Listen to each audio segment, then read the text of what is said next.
পূবালী ব্যাংকের মতিঝিল শাখায় থাকা সাবেক প্রধানমন্ত্রী শেখ হাসিনার একটি লকার জব্দ করেছে জাতীয় রাজস্ব বোর্ডের কেন্দ্রীয় গোয়েন্দা সেল সিআইসি।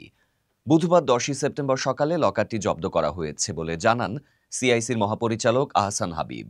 সিআইসির পক্ষ থেকে জানানো হয়েছে, শেখ হাসিনার নামে থাকা লকার নম্বর 128 দীর্ঘদিন ধরে অপ্রকাশিত ছিল। লকারের দুটি চাবির মধ্যে একটি তার হেফাজতে রয়েছে বলে জানা গেছে। লকারের মালিকানা, এর ভেতরের সম্পদ এবং সংশ্লিষ্ট আর্থিক লেনদেনের বিস্তারিত তদন্ত চলছে।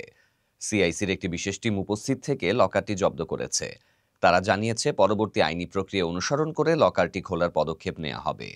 তবে এখনও আনুষ্ঠানিকভাবে লকারের ভেতরের কোনো তথ্য প্রকাশ করা হয়নি। সিআইসির মহাপরিচালক আহসান হাবিব বলেন, আমরা প্রাথমিকভাবে লকারের অস্তিত্ব শনাক্ত করেছি এবং যথাযথ আইনি প্রক্রিয়া অনুসরণ করে তা জব্দ করেছি। বিস্তারিত পরে গণমাধ্যমকে জানানো হবে।